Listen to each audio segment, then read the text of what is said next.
하나님을 예배하는 이 자리에 우리의 몸과 마음이 하나님 앞에 한 발자국 더 가까이 나아가기를 소망합니다. 우리 첫 찬양으로 하나님을 예배하겠습니다.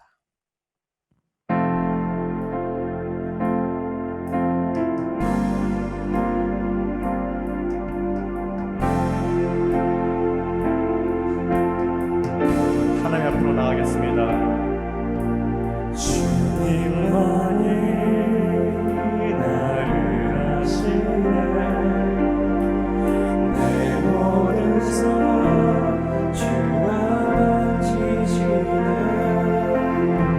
주님 앞에 예배하는 이에게 그 은혜를 부어 주시리. 주님만이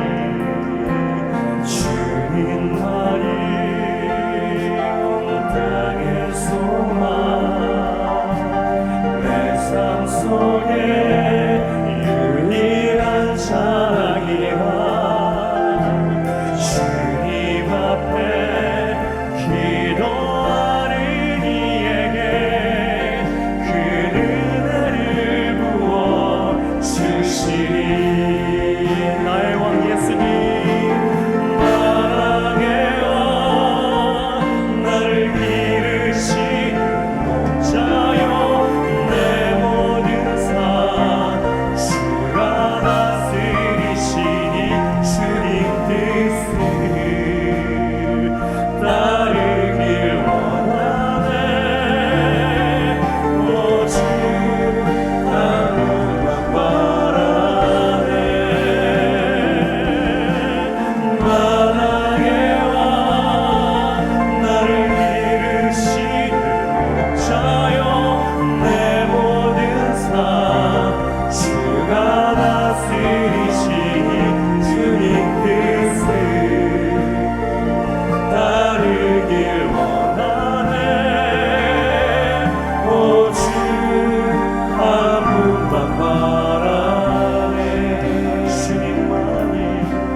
내 모든 삶 주가 만지시네.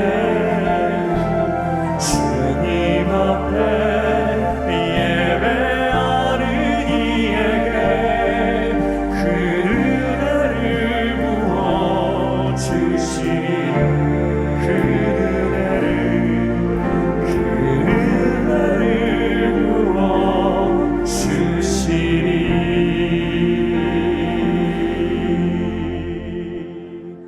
이 자리에 우리가 다시 한번 보혈의 능력들을 선포하며 찬양할 때에 우리 가정 가운데, 우리 공동체 가운데 그 능력이 임하기를 간절히 기도합니다.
찬양 주께 드리네.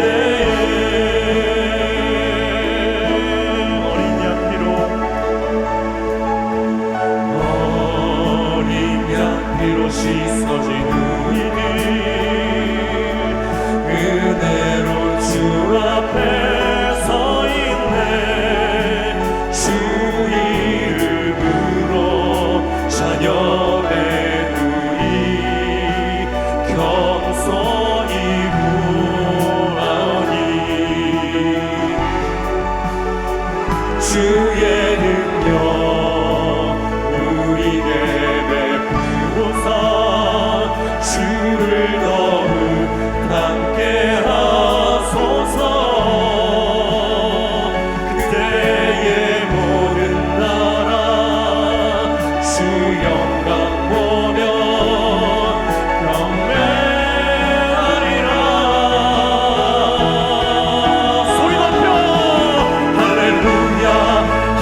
찬양 주께 드리네.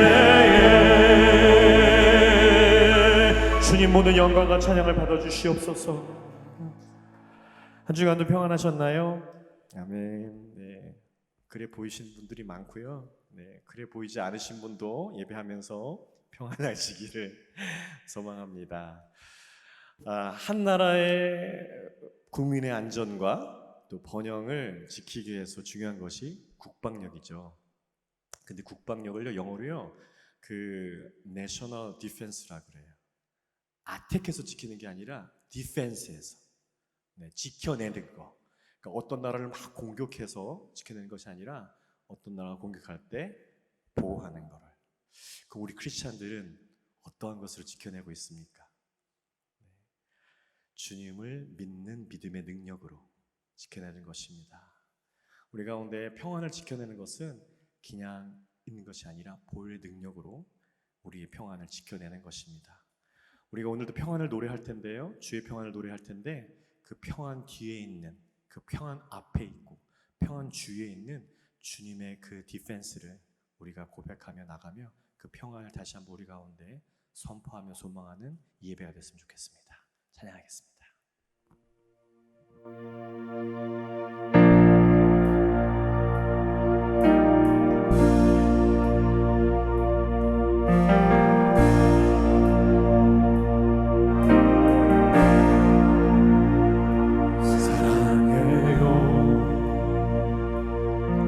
주의 자비 변치 않네. 내 모든 삶 주의 손에 있네.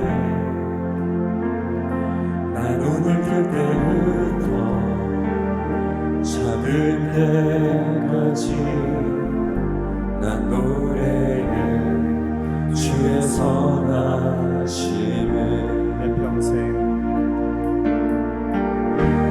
내 평생 신실하신 주, 내 평생 좋으시다 나니. 나의 호흡 끊길 때까지 난 노래해 주의 선하심. 주님의 음성, 주의 음성, 불가운데 날인 노래, 흑암에서 안위하시는 주님. 그는 나의 아버지, 그는 나의 친구. 나 거하리 주의 선하심. 내 평생 신실하신 주, 아멘. 내 평생 좋으시다 나니. 나의 호흡 끊길 때까지 난 노래해 주의 선하심. 내 평생의 선하심, 주의 인자하심. 성령 나를 따르리니 두려움 없도다. 내 삶을 들어 주께 수목해 드립니다. 주의 선하신 자 나를 따르리니 내 평생의 선하심과 주의 인자하심. 성령 나를 따르리니 두려움 없도다. 내 삶을 들여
마귀는 우리를 삼키려고 입 벌리고 달려듭니다.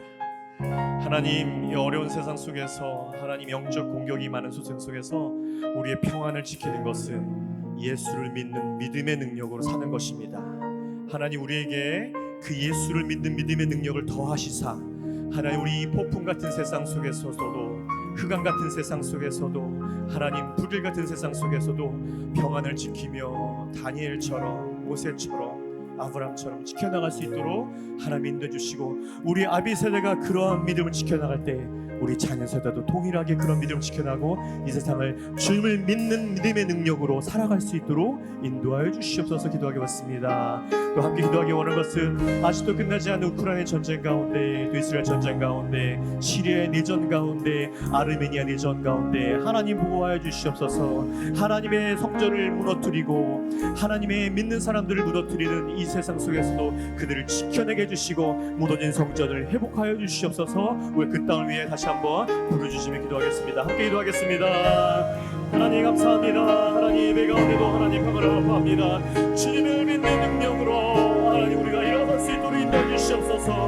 하나님 비불기 같은 세상 속에서 하나님 천마귀가, 하나님 병마가 우리를 더 삼키려는 아버지 하나님 믿음 속에서 우리 믿음을 지켜나갈 수 있도록 아버지 인도시고, 예수를 믿는 믿음의 능력으로, 주님을 믿는 믿음의 능력으로, 주님을 신뢰하는 믿음으로 살아갈 수 있도록 아버지 인도해 주시길 간절히 원합니다. 우리 아비 세대가 그렇게 삶을 살아갈 수 있도록 인도해 주시옵소서. 하나님, 나의 삶들이 그렇게 살아갈 수 있도록 아버지 인도해 주시옵소서. 하나님, 그래서 우리 자녀들도 아버지 하나님 주님의 믿음의 능력으로 살아갈 수 있도록 아버지 인도시고, 그 믿음이 인산이 되어 하나님 자녀를 통해서, 그 자녀를 통해서, 또 그 자녀를 통해서 아버지의 믿음의 결국이 연결될 수 있도록 인도하여 주시옵소서. 주님 감사합니다. 주님 감사합니다. 주님 감사합니다.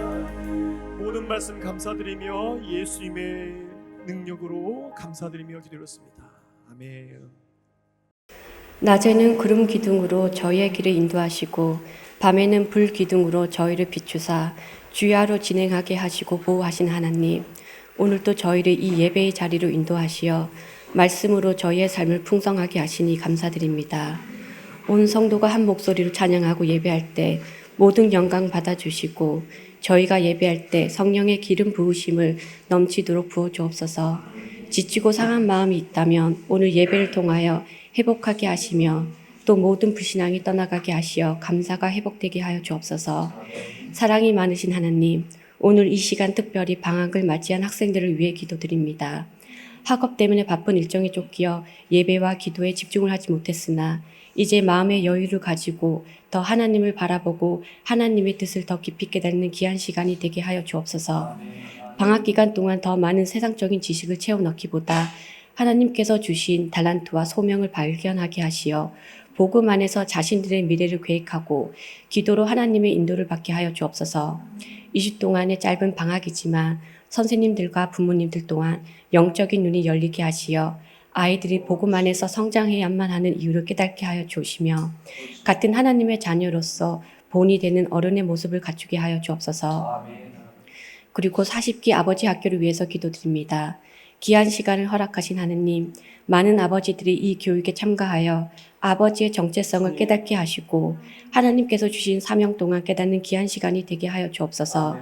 이 시간 동안 복음이 각인 뿌리 체질이 되게 하시어 영적인 눈이 열리게 하시고 하나님께서 주신 지혜와 명철로 올바른 아버지의 권위를 세워가게 하여 주옵소서. 하나님께서 주시는 감사와 기쁨, 소망으로 한 가정 이끌어가는 귀한 가장이 되게 하시고, 또한 교회에서 크게 쓰임받는 중직자로 세워지게 하여 주옵소서. 이 아버지 학교를 통해 반석 위에 세워지 흔들리지 않는 믿음으로 아내와 자녀들을 하나님께로 인도하는 지혜로운 아버지가 되게 하여 주옵소서.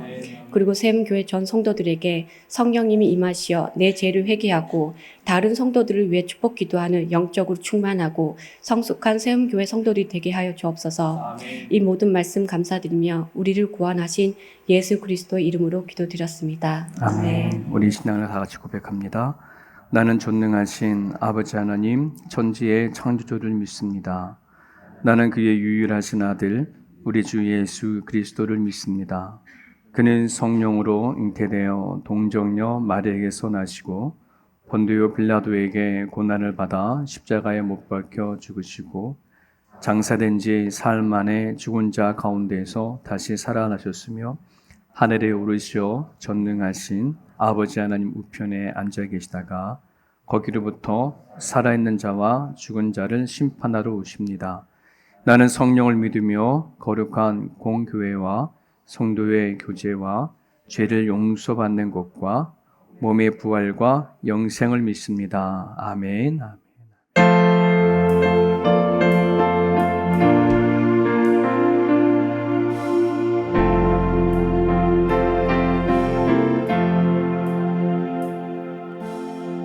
죄짐 어디 그리고 어찌 좋은 친구지 어쩜 계신 불건지 마음이 주께 맡기세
우리 말씀 같이 읽겠습니다.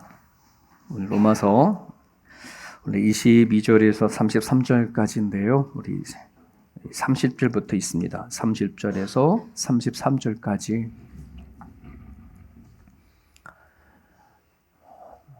예배 전에 우리 같이 예배하면서 들렸던 이 찬양이 이미 받을 은혜는 다 받은 것 같아요. 찬양하시면서. 네. 좀 맨 앞에 앉아 있잖아요. 그럼에도 불구하고 뒤에서 찬양하는 소리가 앞에서 느껴져요. 아, 이미 오늘 받을 은혜는 다 받았구나. 오늘의 이 메시지는 덤으로 받으시기를 바라고요. 저 모태신앙자이거든요. 모태신앙자니까 어렸을 때부터 교회를 다니면서 얼마나 많이 예배를 드렸겠어요. 그럼에도 불구하고 인격적으로 하나님을 만난 거는 25년의 세월이 흘러서야 인격적으로 하나님을 만났어요.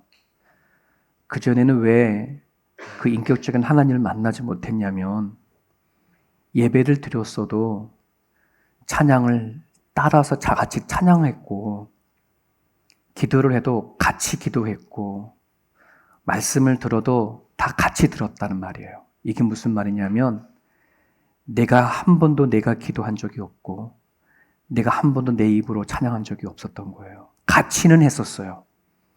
말씀을 들어도 우리에게 주시는 메시지라 들었지 나한테 주신 메시지라고는 듣지 않고 성장했던 거예요. 내가 내 입으로 하나님을 찾아서 독대를 했을 때에 내 입술을 열어 하나님 앞에 진짜 찬양했을 때에 하나님 말씀을 들을 때 진짜 나한테 하신 말씀이라고 들었을 때에 인격적인 하나님을 만나더라는 거예요. 여러분 우리가 예배하지만 이 예배가 내가 하나님 앞에 나아가는 시간이 아니면 우리는 이 예배는 그냥 참석하다 가는 것뿐이거든요. 여러분들에게 꼭 부탁드리겠습니다. 나의 기도, 나의 찬양, 따라서 찬양 속에 묻혀서 하는 찬양이 아니라 기도 속에 묻혀 있는 기도가 아니라 나의 기도, 나의 찬양. 하나님은 그거를 오늘 원하시는 거예요. 우리 말씀 같이 있습니다. 30절부터 33절까지. 형제들아, 내가 우리 주 예수 그리스도와 성령의 사랑으로 말미암아 너희를 권하노니 너희 기도에 나와 힘을 같이하여 나를 위하여 함께 빌어 나로 유대에서 순종하지 아니하는 자들로부터 건지짐을 받게 하고 또 예루살렘에 대하여 내가 섬기는 일을 성도들로 받을 만하게 하고 나로 하나님의 뜻을 따라 기쁨으로 너희에게 나아가 너희와 함께 편히 쉬게 하라. 평강의 하나님께서 너희 모든 사람과 함께 계실지어다. 아멘. 아멘. 오늘 2부 예배는 청소년 11학년, 12학년들이 같이 예배를 드려요. 한 달에 한 번 정도 이제 이 아이들이 졸업을 하면 어른 예배 같이 드리잖아요. 그래서 어른 예배에 적용을 같이 하기 위해서 11학년, 12학년 되면 한 달에 한 번 같이 예배를 드려서 PPT에 영어도 같이 섞어 나와요, 오늘은.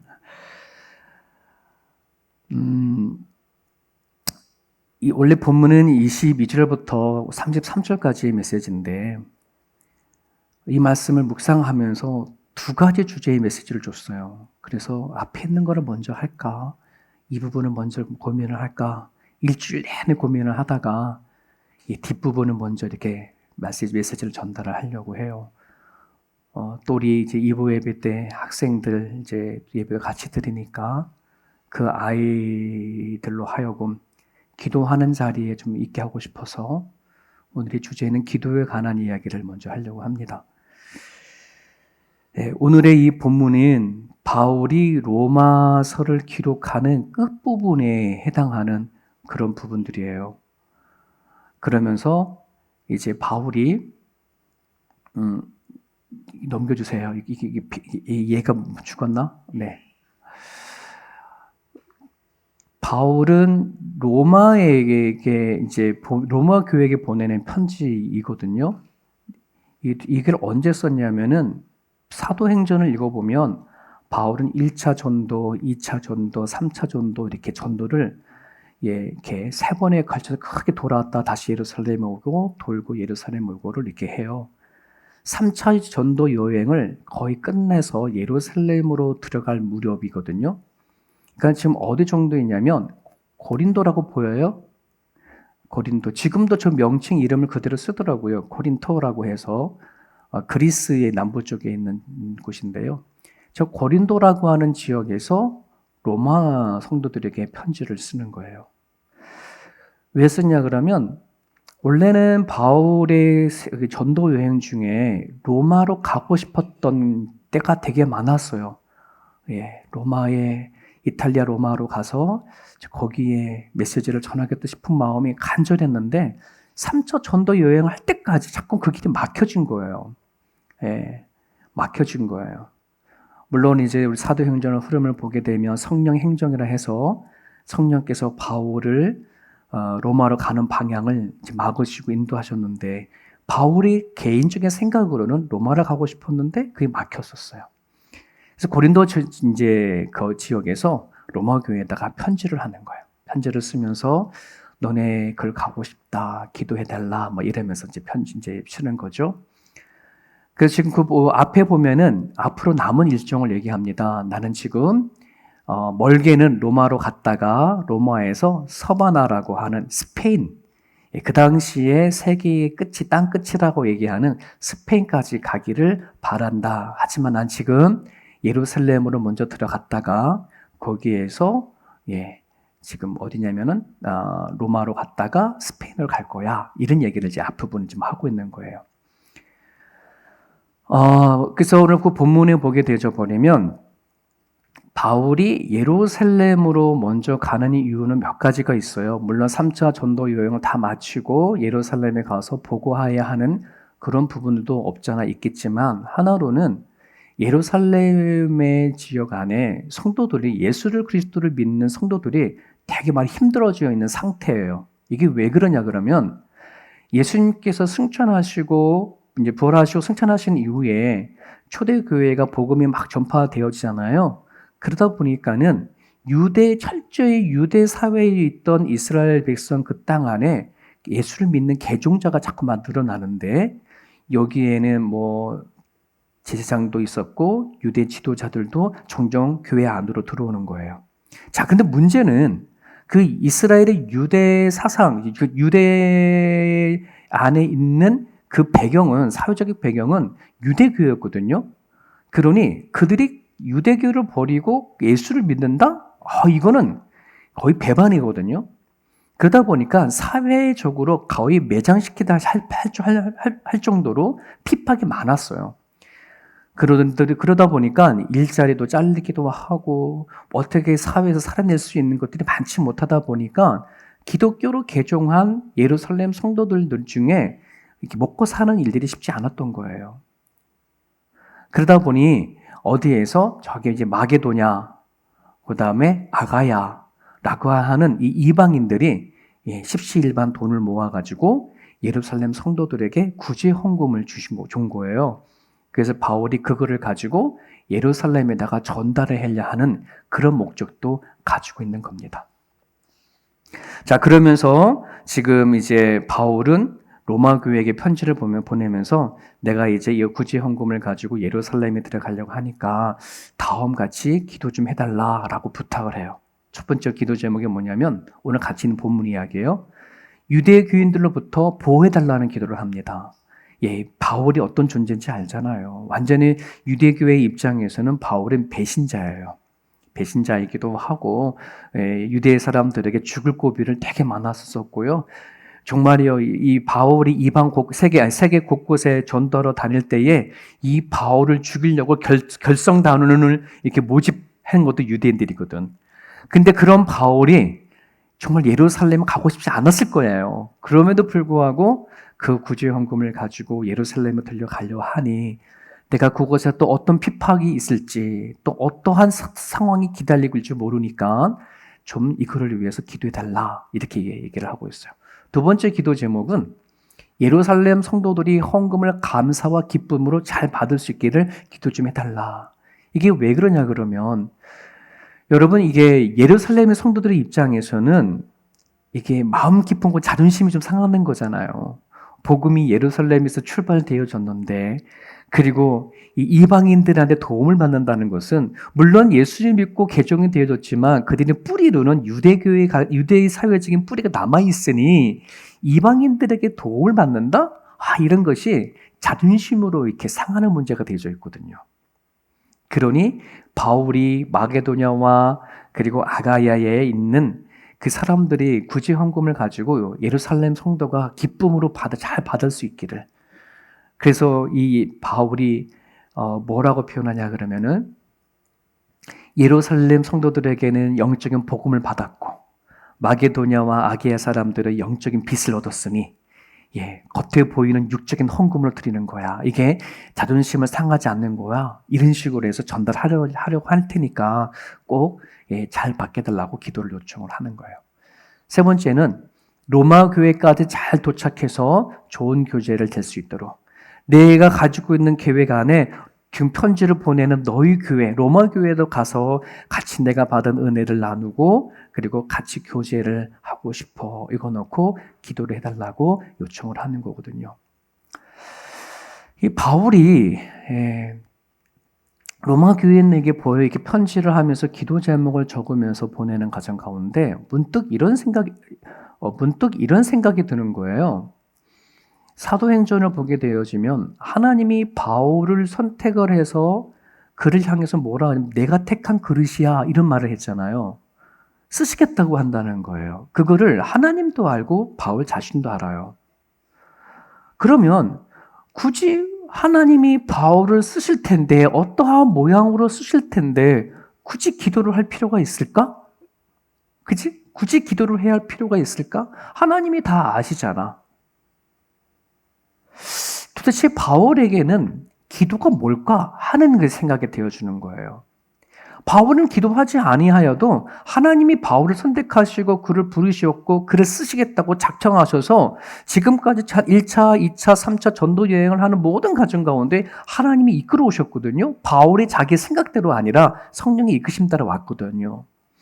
근데 굳이 뭐 기도를 부탁을 할까? 지금 저렇게 세 가지 이야기가 하나님께서 지켜주지 아니할까? 이런 생각을 하면서 한편으로는 바울에겐 기도가 뭘까? 이런 생각을 좀 해보게 되어집니다. 여러분에게 기도는 뭐라고 생각하나요? 여러분의 신앙생활을 해나가면서 나에게 기도에 대한 그 가치가 얼마나 매겨져 있나요?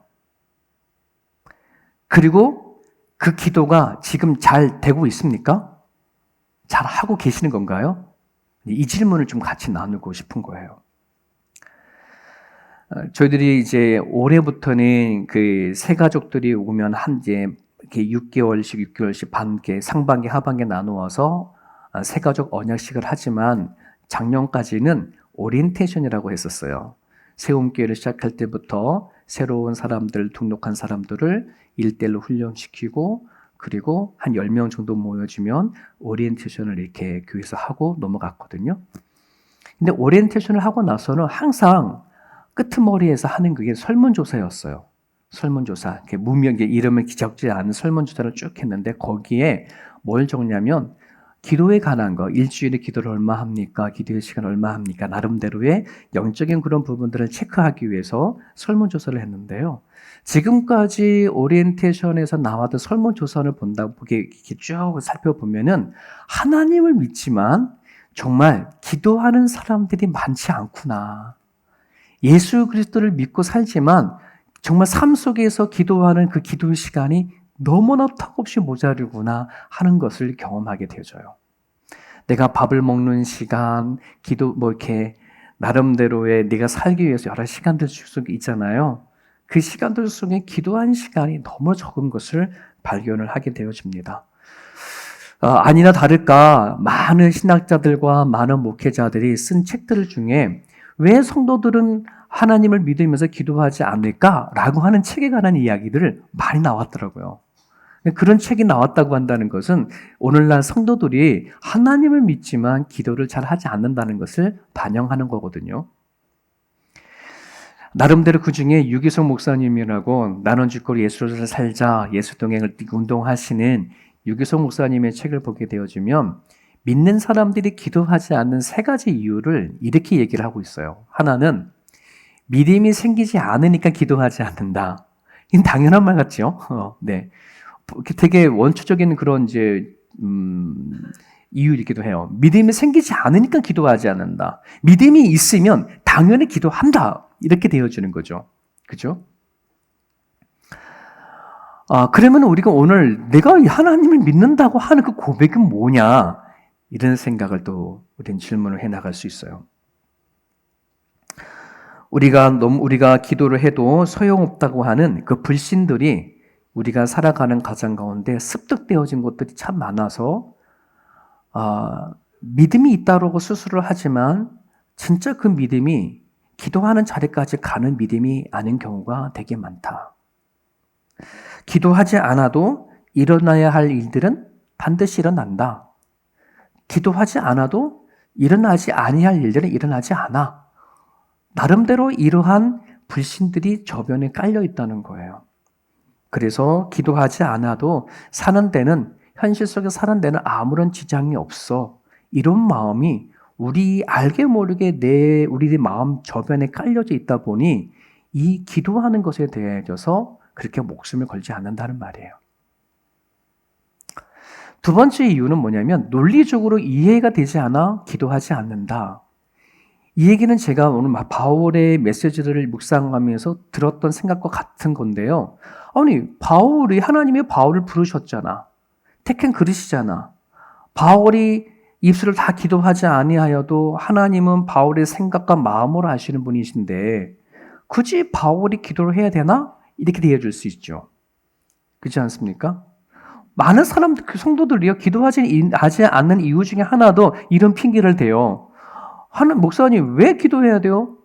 하나님 우리들의 생각을 아시고 마음을 다 아신다잖아요. 그래서 우린 기도하지 않아도 하나님 앞에 예배를 하게 되어지면 하나님 알아서 다 인도해 주세요 라고 그렇게 말씀하시는 분들이 종종 계셔요. 또 하나는 하나님과 친밀함이 없기 때문에 기도하지 않는다라고 얘기를 하시더라고요. 근데 거기 보면은 이게 어떤 의미냐면 친밀함이 없기 때문에 누군가 전화를 했는데 그 사람에 대해서 여보세요 나는 나름대로 말을 하는데 상대편은 대답을 하지 않아요. 그럼 이것처럼 답답한 것이 없잖아요. 그죠? 하나님 앞에 기도를 하면 나름대로 하나님이 내 기도를 들으시고 그래 너 뭐 필요한 게 뭐냐 나름대로의 내 마음에서 뭔가 들려지고 그러면 쉽게 하나님 앞에 기도를 하겠는데 기도를 하면 그냥 마치 벽 앞에 서 있는 느낌처럼 이 답답할 때가 많다. 성도들의 대부분 많은 사람들이 하나님과의 친밀감에 대한 문제 속에 기도를 하면 하나님에 대한 어떤 돌아오는 그런 걸 느끼지 못해서 기도하지 않는다라고 하는 사람들이 있어요. 기도를 몇 번 해보고 재미가 없는 겁니다. 하나님 앞에 기도하면 나름대로의 기도되는 응답이 따박따박 나타나면은 막 기도할 텐데 기도해도 뭐 특별한 하나님의 움직이심도 없고 깨달지 못하니까 기도를 안 하게 된다는 거죠. 자, 그런데 그러면 오늘날 여러 사람들이 정말 기도 열심히 하는 분들도 있잖아요. 밥 먹듯이 기도하는 분들이 있잖아요. 그러면 그분들은 어떻게 해서 그렇게 기도를 하는가? 그냥 기도하며 체면을 거는 건가? 아니면 기도하시면서 나름대로의 독백에 막 그냥 하나님 앞에 기도하는 것에 능통한 사람들이 기도를 잘하는 건가? 이렇게 질문하는 사람들도 더러 있죠. 자, 여러분 이처럼 우리가 오늘날 하나님 앞에 기도하는데 여러모로 참으로 힘겹게 느껴지는 사람들이 아주 많다는 거예요. 그 이유는 뭐냐면 이거예요. 나에게 기도라는 것이 아직 잘 정립되지 않았기 때문이에요. 여러분에게 나에게 기도란 어떤 사람에게는 나한테는 기도는 이거야 라고 정말 그걸 확신하고 그 맛을 보고 살아가는 사람들에게는 기도가 멈춰지지가 않아요. 기도가 안 하면 살 수가 없어요. 하지만 이 기도가 나에게 뭐냐라고 하는 내 나름대로에 세워지지 않으면 우리는 이 기도를 막연하게 생각하거나 아니면 기도를 하게 되지 않는다는 말이에요. 매해 미국의 하버드 대학 경영대학원에서는 졸업생들이 나올 때에 그들에게는 9가지 선서를 한다 그래요. 그 의사들이 졸업을 하고 할 때 히포크라테스라고 하는 선서를 한다 그러잖아요. 마치 그와 마찬가지로 경영을 운영 공부한 사람들이 졸업을 하고 나올 때에 선서를 하는 것이 있는데 그 중에 대표적인 것이 이 9가지 중에 3개인데요. 지극히 정직하게 행동할 것, 내 좁은 야망을 채우기 위해서 결정과 행동을 거부할 것, 내 사업으로 사회를 장기적 가치를 높이는 쪽으로 일할 것. 이것이 뭐냐면 나름대로 세상을 경영해 나가는 공부를 한 사람이기 때문에 그 경영이 자기의 욕심에 포커스를 맞추지 말고 정직하게 경영을 이끌어 나가라라고 선서를 하고 간대요. 그런데 실질적으로 그렇게 경영을 나온 학생들이 사회에 들어가고 기업에 들어가게 되어지면 하나같이 열이면 열, 거의 다 무엇으로 바뀌냐면은 이 극대화, 즉 기업에서 얼마나 이익을 높여지게 하느냐라고 하는 그 경영으로 생각이 다 바꿔진다고 그래요. 학교에서는 이렇게 배웠지만 막상 기업의 현장에 갔었을 때에 내가 그 기업의 돈을 받고 그 기업에서 일을 할 때에는 뭐 하는 거예요? 어떻게 해서라도 그 기업에 이익을 남기게 해줘야 하는 것이 자신의 몫이니 9가지 선서했던 것을 그대로 해버리면 뭐 한다는 거예요? 자기는 쫓겨난다는 거예요. 잘린다는 거죠. 여러분, 그럼에도 불구하고 인생이 다 마감이 되어졌을 때에 인생 끝자락에서는 그 경영을 한 기업을 경영했던 사람들의 고백은 경영학에서 배웠던 그 선사가 맞았어 라고 다 그렇게 고백한다는 거죠. 여러분, 마찬가지인 것 같아요. 우리가 기도하는 것도요, 뭐냐면 이상과 현실의 차이가 괴리감이 느껴지는 거죠. 하나님을 믿는 것과 막상 내가 살아가는 현실에서 생기는 괴리감, 차이, 이런 것이 내가 실질적으로 하나님 앞에 기도하는데 목숨을 걸지 못하게 한다는 것이에요. 하나님을 믿는 것과 내 삶 속에서 일어나는 현실의 삶 속 안에선 내가 기도한 대로 이거 되어지나? 아니, 나는 기도했지만 현실에 이르지 않아 하는 이 괴리가 문제 때문에 기도하다가 포기를 해버린다는 거예요. 여러분, 이사야 59장 2절입니다. 같이 읽을까요? 시작. 오직 너희 죄악이 너희와 너희 하나님 사이를 갈라놓았고 너희 죄가 그의 얼굴을 가리어서 너희에게서 듣지 않으시게 함이라. 오직 너희 죄가 너희 하나님과 사이를 갈라놓았다. 하나님과 우리 사이가 갈라졌어. 갈라지게 해. 멀어지게 해. 죄가. 또 눈에 보이지 않는 악한 영이 끊임없이 우리로 하여금 하나님을 믿는 것과 현실상에서 뭐 하는 거예요? 자꾸 괴리감을 느끼게 한다는 말이에요. 여러분, 오늘 우리들이요, 죄가 들어오기 전까지, 즉 아담과 하와가 에덴 동산에서 지낼 때에 하나님을 향해서 기도를 하려고 했을까요? 기도라는 걸 해봤을까요? 안 했어요. 여러분, 기도라고 하는 거가 언제부터 성경에 보면 여러분들이 요즘에는 워낙 인터넷에 발달돼 있으니까 성경을 찾는 기도라고 한번 쳐보세요. 언제부터 기도라는 단어가 나오는가? 하나님이 아브라함을 불러서 당신의 나라를 만들 작정을 하는 그 이후로부터 기도하라라고가 나와요. 여러분, 그렇기 때문에 성경을 이렇게 보면 기도라고 한다는 거가 이것만이 아니에요. 나의 필요에 의해서 하나님께 요청하는 것만이 아닙니다 라고 표현했는데, 여러분, 이거는 하나님이 성경에서 말하는 기도의 극히 일부분이 나의 필요를 요청하는 기도인 것이지 열의 하나가 이거 해당하는 거예요. 열의 9은 저게 아니에요. 근데 우리는 마치 기도는 나의 필요에 의해서 하나님께 요청하고 간구하는 것을 기도라고 생각을 하는 거예요. 그러다 보니 내가 살아갈 때에 내가 그다지 필요한 것이 없으면 나는 다 갖추어져 있어. 몸도 건강하고 돈도 있고 문제가 없어. 그러면 뭐 하는 거예요? 기도할 이유가 없는 거예요. 나는 필요로 하는 것이 없으니까. 하나님 지금까지 다 알아주셨으니 그냥 감사만 할 뿐이에요. 근데 기도가 그게 아니거든요.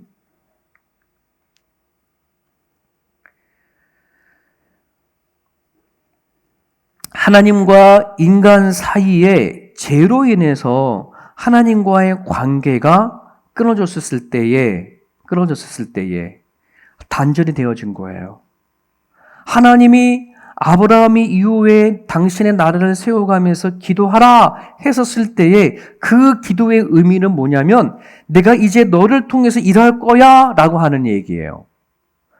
그렇기 때문에 성경에서 말하는 기도는 하나님께서 사람을 통하여 일하시는 도구 또는 하나님 일하시는 길과 같은 거예요. 그러니 내가 하나님 앞에 기도하지 않는다고 한다는 것은 하나님이 나를 통해서 일하시는 것을 스스로 차단해 버리는 것 같아요. 이해가 됐을까요? 우리가 왜 기도해야 되냐면 하나님이 우리를 예수 그리스도를 통해서 구원하셨어요. 하나님과 우리 사이가 갈라진 것을 예수님이 십자가에 죽으시면서 다리 역할을 해주셔서 중보자다라고 얘기를 해요. 하나님과 우리 사이에 담이 무너뜨렸다라고 얘기를 하잖아요. 그 담이 무너지고 다리가 놓아지면서 하나님은 우리를 통해서 뭐 하는 거예요? 교제하시고 하나님께서 우리를 통해서 일하시고자 하셨던 것들이 이제 본격적으로 일이 이루어지게 가기 시작되어지는데 이거의 도구가, 이거의 길이 뭐라는 거예요? 길이라는 거예요. 또 기도라는 거예요. 오늘 우리들이 기도할 때에 자꾸 하나님 기도하는 것이 허공을 치는 거거나 기도하다가 자꾸만 힘을 잃어버린 그 이유는 하나님께서 나를 통해서 일을 하시려고 하시는데 자꾸 모든 기도의 초점이 나 자신만 바라보고 있는 거거든요. 어떤 문제가 생겼어요. 어려움이 생겼어요. 하나님은 이 문제와 어려움과 일을 통해서 하나님은 나를 통해 일하려고 하시는데 우리는 제일 먼저 이 문제와 이 일 앞에 나 자신만 힘들어하는 나 자신만 보이니 뭐 하는 거예요? 이거 치워주세요. 자꾸 치워달라고 얘기만 하는 거예요. 이 기도만 하는 것이지 하나님이 이거를 통해서 나한테 일하달라고 하는 것에 대해서는 기도는 우리가 멈춰져 있는 거예요. 그러니 하나님께서 말씀을 하시고 하나님께서 얘기를 하시는데도 뭐요? 듣지 않아요. 왜? 내 초점이 너무나 강하니, 내 현실이 너무나 강하니 하나님이 말씀하시는 걸 들으려 하지 않아요. 하나님이 나의 기도를 통하여 하나님 나라를 선포하게 하시고 한 영혼을 구원하려고 하시는데 자꾸 우리는 그 소리를 듣지 아니하고 그걸 알지 못하니 나의 욕망, 나의 원하는 대로만 구하는 거예요. 그래서 야고보서 4장 3절에 구하여도 받지 못하는 것은, 구하여도 응답받지 못하는 것은, 구하여도 내가 힘을 얻지 못하는 것은 정력으로 쓰려고 잘못 구하기 때문에. 내가 기도하는데 왜 이 기도에 대하여서 아무런 반응을 느끼지 못하는가? 나는 기도하는데 나는 왜 느끼지 못하는가? 나는 기도하는데 나는 왜 은혜가 되지 못하는가? 생각해 봐야 돼. 내가 잘못 구하고 있지 않나. 출애굽기 17장에 보면은 이스라엘 백성이 출애굽을 한 이후에 르비딤이라고 하는 지역에 도착했었을 때에 아멜렉이라고 하는 참 못해 처먹은 족속이에요. 아브라함하고의 나름대로 먼 직전 관계이기도 하는데 이제 이스라엘 백성들이 출애굽을 했잖아요. 가진 것도 그냥 나올 때에 빈손으로 나오지 않고 금딱지 같은 것도 갖고 나오고 했으니 그들이 뭐 군대가 있겠어요? 뭐가 있겠어요? 그들을 치자 뭐 이런 거예요. 그 이스라엘 백성들이 리비딤 강약 지역에 있었을 때 아멜렉 족속이 쳐들어 들어오는데 그때 전쟁을 하게 하시는 거죠. 근데 모세가 아무리 생각해봐도 이게 답이 나오지 않아.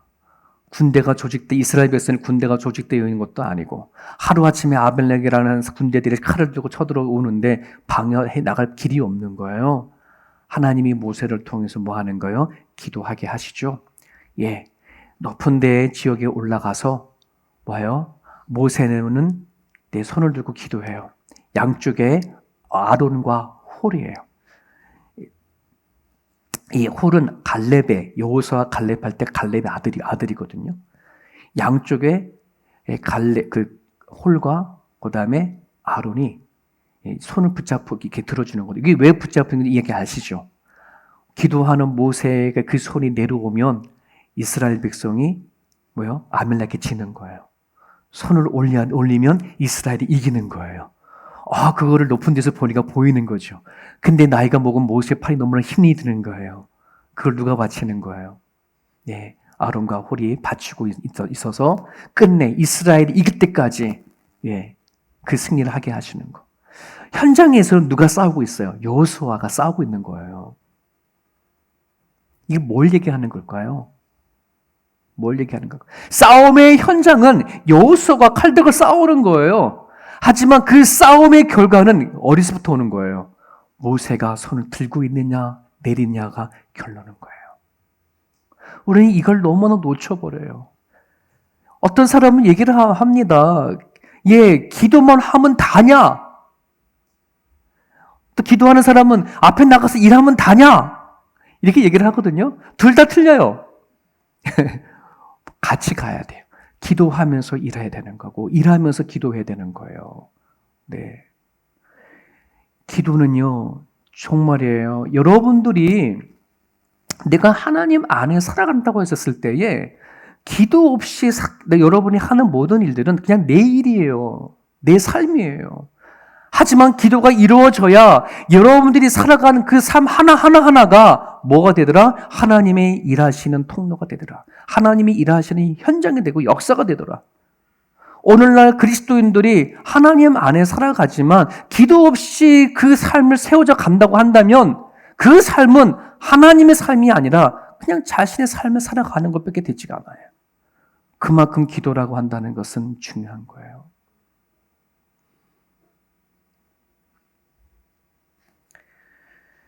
아까 말씀드렸던 것처럼 내가 기도하지 않는 것은 나를 통하여 일하실 하나님의 역사를 차단하는 것과 같다 기억을 하실 수 있기를 바랍니다.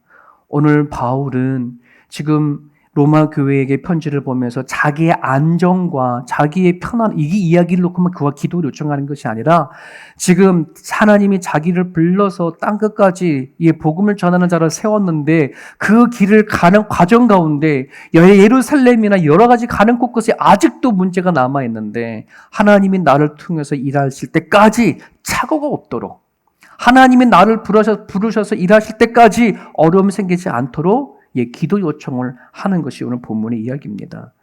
여러분, 그래서 바울에게는 그 기도라는 것이 하나님이 자신을 통해서 일하신다고 하는 것에 대한 확신이 있었기 때문에 기도 요청을 얼마든지 하는 거예요. 여러분, 우리가 기도하지 않는 것이 믿음이 없어서일 수도 있고 논리적으로 이해가 되지 않아서 그럴 수도 있고 또 친밀감이 없어서 그럴지도 모르겠지만 최소한 우리가 하나님이 살아계신다고 믿는다면 여러분 내가 믿는 하나님이 죽은 자가 아니라 살아계신 하나님이라고 최소한 믿는다면 기도하라에 복종할 수 있기를 바랍니다. 하나님은 우리에게 부탁하신 거 아니에요. 기도 좀 해달라고 요청하신 게 아니라 기도하라라고 명령하셨어요. 여러분들이 그 순종이 이루어질 때에 이해가 되지 않을지만 이해가 되게 만드시고 믿음이 없지만 믿어지는 믿음을 주시는 분이 여호와 하나님이십니다. 책 하나를 소개할게요. 김범진 씨라고 쓴 책인데요. 1202시 최고의 나를 만나라 이렇게 되어 있습니다. 여러분 일반적으로 도자기를 굽는데 온도가 다 다르다는 거죠. 근데 800도 정도 안에서 만들어지는 많은 그릇들은 사기 그릇 있잖아요. 그냥 쓰고 버리는 일상생활에 쓰는 사기 그릇을 만들 때는 한 800도 정도에 굽는다 그래요. 하지만 정말 소중하고 가치 있는 그런 그릇을 만들려고 하면 진짜 이 도자기다운 도자기를 만들려면 1250도까지를 올려줘야지 도자기다운 도자기, 가치 있는 그릇이 만들어진다는 거예요. 저 책에 보게 되어지면 토끼와 거북이 이야기가 나와요. 여러분 토끼 거북이 이야기 누가 이겼어요? 거북이가 있죠. 그 다음 후속 프로 이야기 알아요? 후속의 이야기가 저게 나와요. 거북이가 이겼어요. 나름대로 그러니까는 사람들이 너무너무 거북이를 이렇게 해주기 시작했어요. 토끼가 열받아요, 안 받아요? 열받지. 걔가 질 애가 아니거든. 그랬더니 토끼가 다시 뭐 하는 거예요? 재도전을 한 거예요. 다시 진짜 시합을 하자. 그랬더니 거북이가 오케이 이번에 이길 수 있어. 이거 자기 이긴 거에 대한 자부심을 갖는 거야. 그랬더니 주변에 있는 모든 동물들이요 스폰서가 나타나기 시작했어요. 그래가지고 이번 이 시합은 정말 대대적인 시합이다라고 해가지고 돈도 많이 걸고요. 그리고 나서 거북이에게 스폰서가 많이 붙어서 이번에도 거북이가 이길 줄 알고 거북이를 훈련시켜요. 제일 먼저 등딱지를 뜯게 만들어요.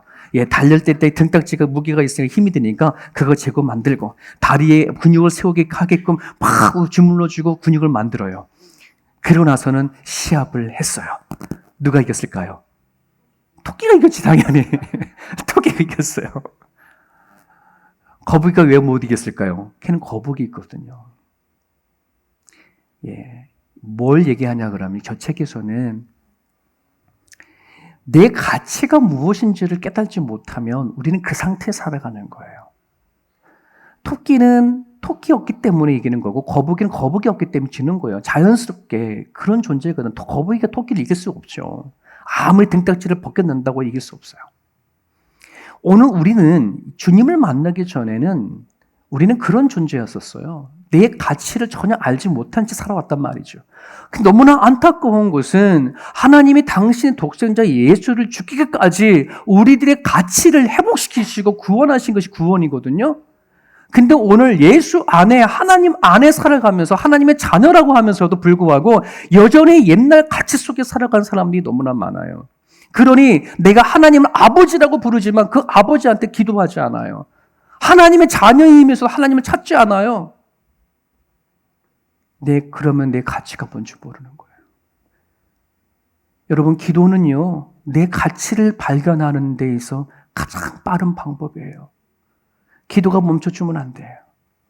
기도를 통해서 최고의 여러분을 만나십시오. 내가 어떤 존재인지, 왜 하나님의 예수님의 십자가 죽기까지 나를 구원하셨는지에 대한 그 가치를 발견할 수 있어야 어떤 문제가 생기든 어떤 일이 닥치든 하나님께 무릎 꿇고 기도할 수 있게 되어지지, 내가 여전히 문제가 산처럼 많은 그의 인생인데도 내가 기도하지 않는다. 이건 내가 어떤 존재인지 몰라서 기도를 못하는 거예요. 여러분들에게 기도가 회복되어질 수 있기를, 기도를 통하여 최고의 여러분들을 발견할 수 있기를 바라고, 하나님은 여러분을 통해서 일하신다는 사실을 결코 잊지 마시기를 바랍니다. 우리 주님 말씀 붙잡고 기도하겠습니다. 이 시간 기도할 때에 하나님,